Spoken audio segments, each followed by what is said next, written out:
सभी बच्चों का हार्दिक अभिनंदन एवं स्वागत है। मैं संजय पांडे, माँ शारदा धनराजी देवी इंटरमीडिएट कॉलेज दमनपुर के हिंदी प्रवक्ता। आज हम सभी बच्चों को आन का मान नाटक की कथा वस्तु पर चर्चा करेंगे। सर्वप्रथम देखिए सभी बच्चे, आन का मान नाटक जिसको लिखने वाले हैं ऐतिहासिक नाटककार हरिकृष्ण प्रेमी जी। हरिकृष्ण प्रेमी एक प्रमुख और एक सशक्त ऐतिहासिक नाटककार हैं। आनकमान नाटक के जो पात्र हैं वे इस प्रकार हैं: दुर्गादास, अजीत सिंह, सफ़ियत जिसको सफ़ीतुन्निसा भी कहा जाता है, सफ़ियत, बुलंद अख्तर, शुजाअत खां, औरंगजेब, अकबर द्वितीय जो कि औरंगजेब का पुत्र है, अकबर द्वितीय, जीनत का जो पूरा नाम है जिनतुन्निसा, मेहरून का भी पूरा नाम है मेहरुन्निसा, जो कि ये दोनों पात्रा औरंगजेब की पुत्री हैं, मुकुंदास और ईश्वरदास। ये रहे इस नाटक आनकमान नाटक के प्रमुख पात्र। यह जो नाटक है यह 3 अंकों में विभाजित है। 3 अंकों में विभाजित है। देखिए, यह नाटक जो है 3 अंकों में विभाजित है। प्रथम अंक, द्वितीय अंक एवं तृतीय अंक। 3 अंकों में है, प्रथम अंक, द्वितीय अंक एवं तृतीय अंक। तो सर्वप्रथम आपको हम प्रथम अंक का कथा वस्तु बताने जा रहा हूँ, जो इस प्रकार है। नाटक के प्रारंभ में एक रेतीले मैदान में अकबर द्वितीय का पुत्र बुलंद अख्तर और उसकी पुत्री सफ़ीतुन्निसा दोनों एक जगह खड़े हैं और आपस में बातचीत करते हैं। बातचीत करने का जो उनका विषय है वह अपने दादाजी का चर्चा है, अर्थात उनके दादाजी बुलंद अख्तर और सफ़ीतुन्निसा के जो दादाजी हैं वे हैं औरंगजेब, जो कि मुगल वंश के शासक हैं। बातचीत होती है कि मुगलों ने कैसे अत्याचार प्रजा पर किए हैं, अर्थात सफ़ीतुन्निसा एवं बुलंद अख्तर आपस में बात करते हैं कि मुगलों ने कैसे अत्याचार प्रजा पर किए हैं तथा सत्ता के लिए कैसा संघर्ष चल रहा है। आपस में लड़ रहे हैं और प्रजा को कष्ट दे रहे हैं। अकबर द्वितीय औरंगजेब का पुत्र था। जो अकबर द्वितीय है वह औरंगजेब का पुत्र है, जो अपने पिता की राष्ट्र विरोधी नीतियों के कारण उसका विरोध करता है, अपने पिता का विरोध करता है। अकबर द्वितीय, उसकी मित्रता दुर्गादास राठौर से है। दुर्गादास राठौर से मित्रता है अकबर द्वितीय का। दुर्गादास ने अकबर द्वितीय को ही मुगल सम्राट घोषित कर दिया था। दुर्गादास जो है वह औरंगजेब को न सम्राट घोषित कर बल्कि उसके पुत्र अकबर द्वितीय को ही सम्राट घोषित कर दिया था, किंतु औरंगजेब ने उसका यह स्वप्न पूरा नहीं होने दिया। औरंगजेब दुर्गादास का जो सपना था कि अकबर द्वितीय मुगलों का सम्राट बने, लेकिन यह स्वप्न औरंगजेब पूरा नहीं होने दिया। राजपूतों से सहायता न मिल पाने के कारण अकबर द्वितीय को ईरान चले जाना पड़ा। अकबर द्वितीय जो कि औरंगजेब का पुत्र है, उसको मुगलों के द्वारा सहायता न मिलने के कारण वह ईरान भाग गया। अपने पिता के डर से, अपने पिता के राष्ट्र विरोधी नीतियों के कारण वह मुगलों का साथ छोड़कर ईरान चला गया। लेकिन दुर्गादास ने ही अकबर द्वितीय के पुत्र और पुत्री अर्थात बुलंद अख्तर एवं सफ़ीतुन्निसा का पालन पोषण किया। अब वे युवावस्था में पहुंच गए। सफ़ीतुन्निसा और सफ़ीतुन्निसा और बुलंद अख्तर जो कि औरंगजेब के पोता एवं पोती हैं, वे युवावस्था में पहुंच गए। जोधपुर का जो शासक है इसका नाम है अजीत सिंह, जो कि जोधपुर का शासक है। अजीत सिंह जो है वह भी युवक है और वह सफ़ीतुन्निसा से प्रेम करता है। सफ़ीतुन्निसा से प्रेम करता है। सफ़िया जानती है कि मुसलमान युवती होने के कारण मुसलमान युवती का विवाह हिंदू से नहीं हो सकता। वह जानती है भली भांति सफ़ीतुन्निसा, इसलिए वह उसे टालती है। दुर्गादास भी अजीत सिंह पर नाराज होता है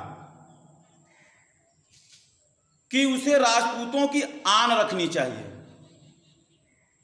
राजपूतों की आन रखनी चाहिए। अजीत सिंह क्षमा मांग लेता है दुर्गादास से कि मुझे क्षमा कीजिए, मुझसे भूल हो गई। दुर्गादास उसे गले लगाकर क्षमा कर देता है।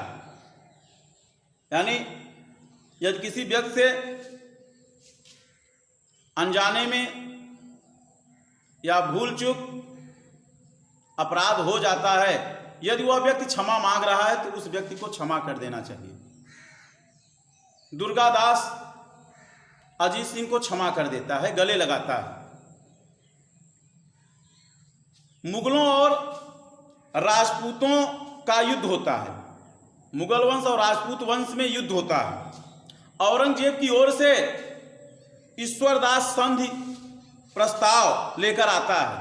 संधि प्रस्ताव लेकर आता है ईश्वरदास। मुगल सूबेदार शुजाअत खां सादे वेश में उसके साथ है। अजीत सिंह शुजाअत खां को जब देखता है तो बहुत क्रोधित होता है और क्रोध के वश में आकर क्रोधवश वो अपने म्यान से तलवार निकालता है, शुजाअत खां पर प्रहार करने के लिए दौड़ता है, किंतु दुर्गादास उसे बचा लेता है और अजीत सिंह को राजपूतों की मर्यादा का स्मरण करता हुआ कहता है कि महाराज, राजपूत निःशस्त्र पर प्रहार नहीं करता, निःशस्त्र पर प्रहार नहीं करता। दुर्गादास कहता है अजीत सिंह को, और अजीत सिंह दुर्गादास के कहने पर मना हो जाता है, अपने तलवार को फिर अपने म्यान में डाल देता है। यह रहा प्रथम अंक। इस नाटक का जो द्वितीय अंक प्रारंभ होता है वह भीम नदी के तट पर स्थित ब्रह्मपुरी से प्रारंभ होती है, जिसका नाम औरंगजेब ने इस्लामपुरी कर दिया है। भीमपुर नदी के तट पर ब्रह्मपुरी से प्रारंभ होती है द्वितीय अंक का कथा। ब्रह्मपुरी का नाम बदलकर औरंगजेब ने इस्लामपुरी रख दिया। औरंगजेब की दो पुत्रियां हैं, मेहरुन्निसा और जिनतुन्निसा, जिसको मेहरून और जीनत भी लोग कहते हैं। मेहरुन्निसा अपने पिता के अत्याचारों की निंदा करती है।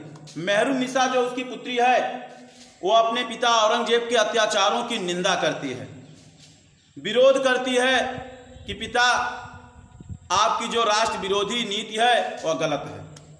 आपके द्वारा जो प्रजा पर अत्याचार किया जा रहा है वह गलत है, निंदनीय है। मैं आपके ऐसे राष्ट्र विरोधी नीतियों का समर्थन कदापि नहीं करती। और दूसरी जो पुत्री है जिसका नाम है जिनतुन्निसा, जिसको कहा जाता है जीनत, अपने पिता के द्वारा किए जा रहे अत्याचार का समर्थन करती है कि पिता जो कर रहे हैं वो सही कर रहे हैं। पिता के राष्ट्र विरोधी नीतियों का समर्थन करती है जिनतुन्निसा। मेहरुन्निसा विरोध करती है लेकिन वह समर्थन करती है। दो पुत्रियां हैं, जीनत और मेहरुन्निसा और जिन्तुन्निसा। एक मेहरुन्निसा, एक पुत्री मेहरुन्निसा जो कि विरोध करती है अपने पिता का, और जिन्तुन्निसा समर्थन करती है। और जिन्तुन्निसा अपने पिता की सेवा करनी चाहती है। उसका मानना है कि स्नेह न मिलने के कारण ही, प्रेम न मिलने के कारण ही औरंगजेब के स्वभाव में क्रूरता, निर्दयता आ गई है। यदि किसी प्राणी को आप प्रेम से नहीं बोलेंगे, स्नेह से बात नहीं करेंगे, तो धीरे धीरे उसके अंदर निर्दयता, क्रूरता आ जाती है। जिन्तुन्निसा का मानना है कि पिता से स्नेह जो है वह स्नेह की कमी होने के कारण पिता के अंदर क्रूरता और निर्दयता आ गई है। मेहरुन्निसा का मानना है कि औरंगजेब के व्यवहार के कारण ही हिंदू मुसलमानों में दरार पैदा हो गई है। जो हिंदू मुसलमान आपस में लड़ रहे हैं, झगड़ रहे हैं, इसका कारण औरंगजेब है। औरंगजेब की राष्ट्र विरोधी नीति है। यदि राष्ट्र विरोधी नीति को छोड़ देते हैं, प्रजा पर अत्याचार करना छोड़ देते हैं, तो निश्चित है कि हिंदू मुसलमानों में स्नेह उत्पन्न होगा, प्रेम उत्पन्न होगा। औरंगजेब उन दोनों की बातें सुन लेता है। मेहरुन्निसा और जिन्तुन्निसा जो बातचीत करती हैं आपस में, उन दोनों पुत्रियों की बातें औरंगजेब सुन लेता है और अपनी भूल के लिए पश्चाताप करता है। वह सोचता है कि मुझसे भूल हो गई है। जब मेरे ही संतान मेरी निंदा कर रहे हैं, मेरा विरोध कर रहे हैं, इसका मतलब हमसे कहीं न कहीं भूल जरूर हुई हुई। पश्चाताप करता है। अपने पुत्र अकबर द्वितीय के प्रति की गई क्रूरता के लिए भी वह खिन्न होता है, दुखी होता है। वह पछताता है कि मैं अपने पुत्र अकबर द्वितीय के प्रति जो क्रूरता का व्यवहार किया, निर्दयता का जो व्यवहार किया, वह गलत किया। पश्चाताप करता है। आदमी का जब अंतिम समय आता है तो केवल उसके हाथ में पश्चाताप रह जाता है और कुछ नहीं रह जाता। इसलिए इंसान को जो भी कदम उठाना हो वह सोच समझ के उठाना चाहिए। भली भांति सोच समझ लें तब अपना कदम उठाएं। आप ऐसे ही कदम उठाते रहेंगे, बिना सोचे बिना विचारे आप काम करते रहेंगे, तो अंत में आपके हाथ में केवल पश्चाताप रह जाएगा और कुछ नहीं रह जाएगा। वही चीज औरंगजेब के पास बचा, पश्चाताप कर रहा है तथा उसके दोनों बच्चों सफियत और बुलंद अख्तर के प्रति स्नेह प्रदर्शित करता है। अपने दोनों पोता एवं पोती सफियत एवं बुलंद अख्तर के प्रति स्नेह व्यक्त करता है। औरंगजेब अपनी वसीयत में अपने पुत्रों के लिए लिखवाता है कि वे जनता के साथ उदार व्यवहार करें और उसका अंतिम संस्कार सादगी से किया जाए।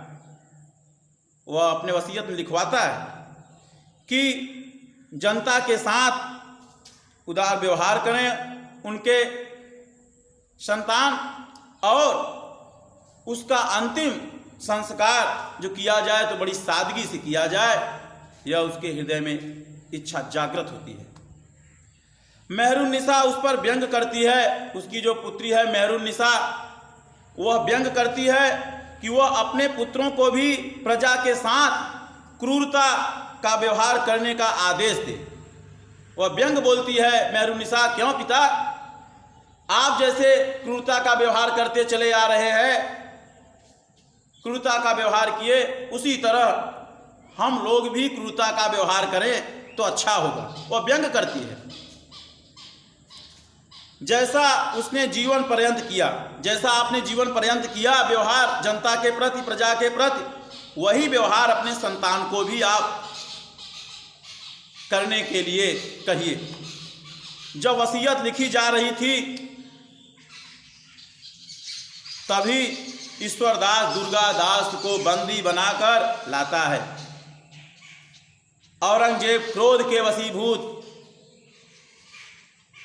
होकर दुर्गादास को मारने की धमकी देता है। कहता है मैं आपको जान से मार दूंगा। पर ईश्वरदास तलवार खींच लेता है। कहता है नहीं, ऐसा कदाप न किया जाए तो अच्छा है। और औरंगजेब का विरोध करता है ईश्वरदास कि आप गलत कर रहे हैं। तब औरंगजेब बुलंद अख्तर और सफीतुन्निसा को पाने के लिए दुर्गादास से सौदेबाजी करता है, किंतु दुर्गादास इनकार कर देता है। मैं किसी भी हालत में मैं अपने मित्रता पर किसी प्रकार का ठेस नहीं पहुंचने दूंगा। यह द्वितीय अंक का कथानक था। हरि कृष्ण प्रेमी जी इस नाटक के तीसरे अंक में लिखते हैं।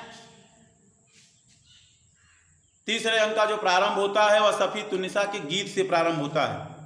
अजीत सिंह वहां आकर सफियत को अपना जीवन साथी बनाना चाहता है, पर सफियत अपने को विधवा बताकर अजीत सिंह के प्रस्ताव को स्वीकार करने से इनकार कर देती है।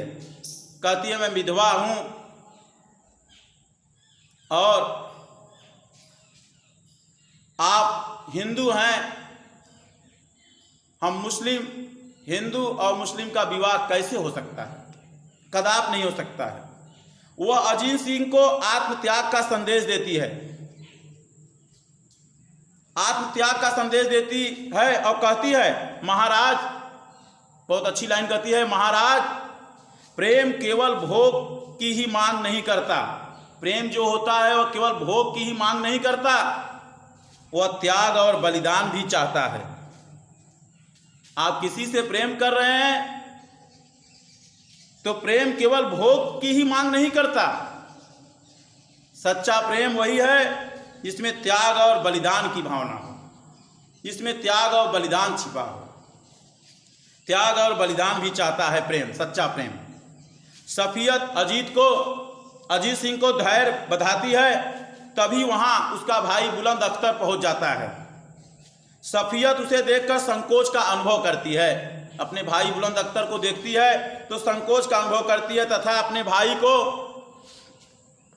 बताती है कि अजीत सिंह उससे प्रेम करते हैं। वह प्रत्यक्ष बता देती है कि प्रेम करते हैं एवं विवाह करना चाहते हैं।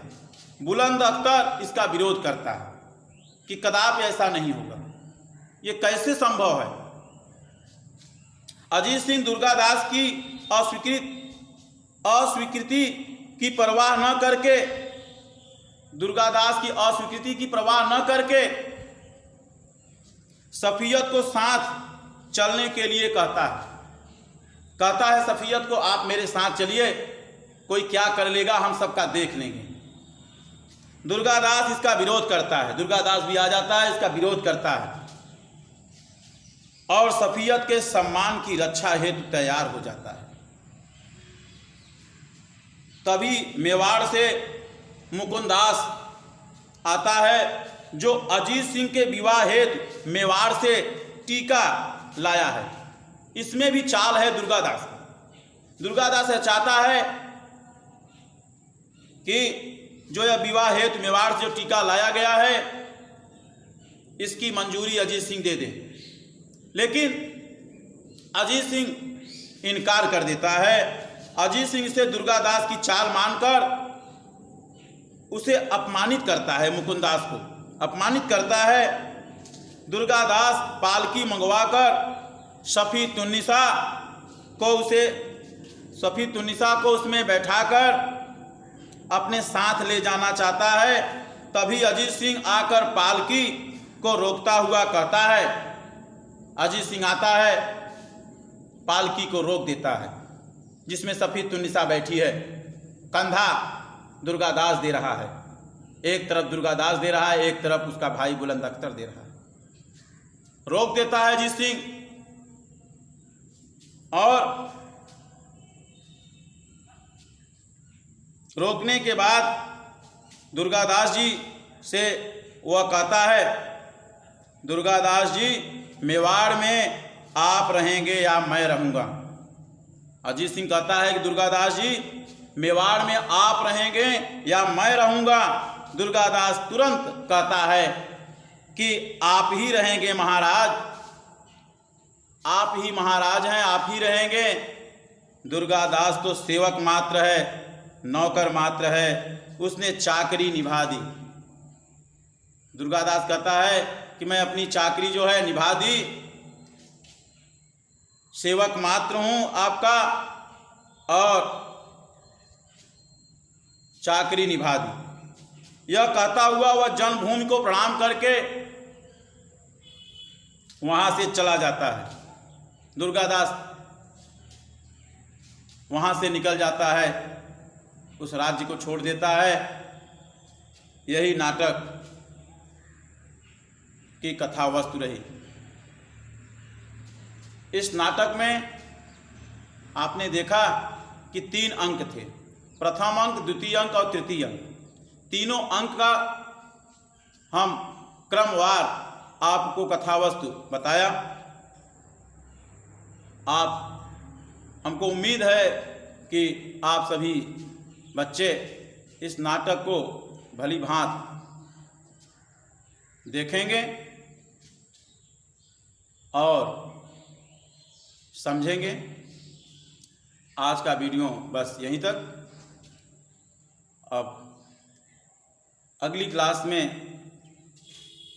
अगले वीडियो में मैं आप सबको रसमरथी खंडकाव्य पढ़ाऊंगा। धन्यवाद।